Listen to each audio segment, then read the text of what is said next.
Jis mane ir pastumėjo į tą futbolą, kai man buvo 10 metų.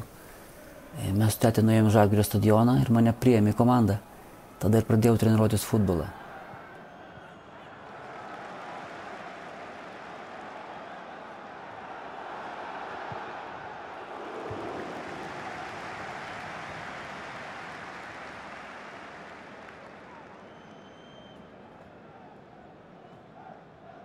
Įsimintiniausias tai tas mačas arba varžybos centriniam Žalgirio stadione, nes čia buvo kažkas, buvo įvykis, buvo kažkokia garbė žaisti tenais, nes ten žaisdavo tik tai geriausia komanda Lietuvoje, Vilniaus Žalgiris, kuri buvo kaip Lietuvos rinktinė futbolo.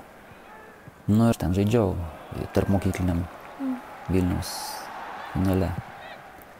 Ir mes laimėjom, atsimenu. Ir brolis, aišku, sugalvojo nufilmuoti, jis turėjo įsigijęs kamerą anksčiau.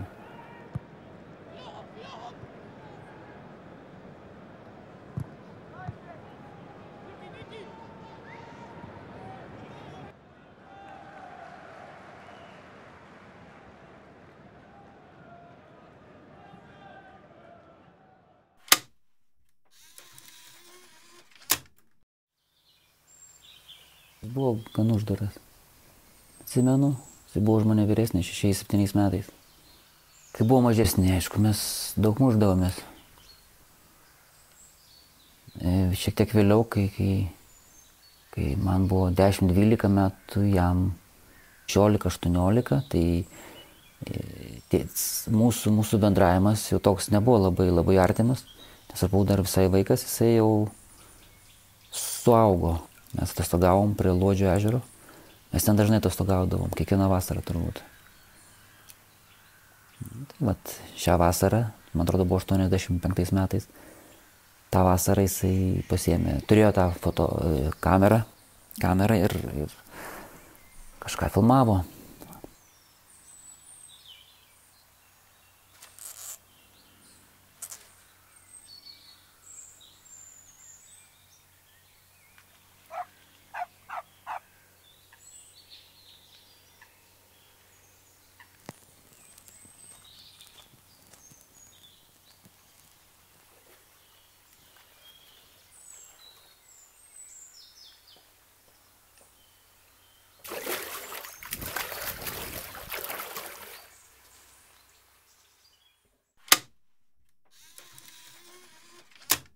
Mėgo sportą, pats bėgiojo greitai, lankė lengvą atletiką. Ir domėjosi tiek futbolu, tiek ledo rituliu. Pirkdavo tokį laikraštį, futbol hokėjai. Ten skaitydavo rusiškai apie tos sportus, dalyvaudavo kažkokiuose loterijose, man atrodo. Turėdavo kažkur užsirašęs visokių vakarų Europos klubų, futbolo klubų pavadinimus, žymėdavosi jų tarpusavio žaidimo rezultatą.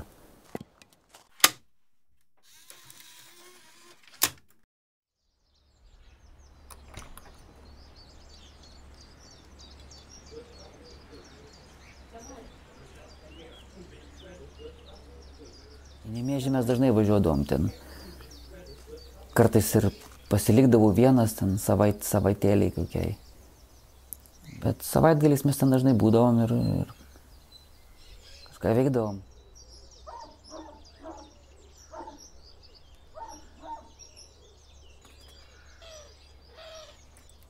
Aš atsimenu.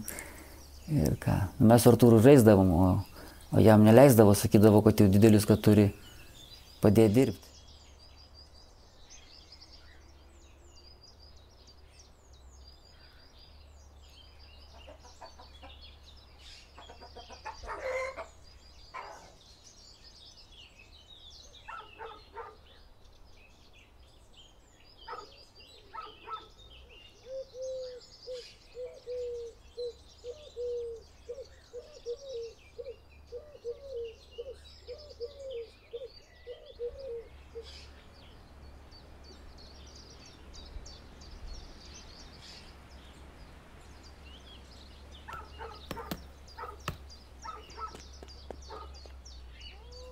jisai rado tokį pažįstamą draugą, kuris padėjo jam įsidarbinti audėjų.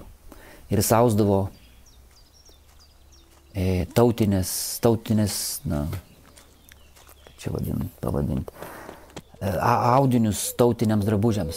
Bet tiesiog tautiniams drabužiams, tiek sijonams, gal tiek juostoms, tiek ten kelnėms, liemenėms, įvairius. Vieną kartą pas jį buvau darbe nuėjęs ir tokiom dideliam mediniam senoviniam staklėm audžiau ir aš.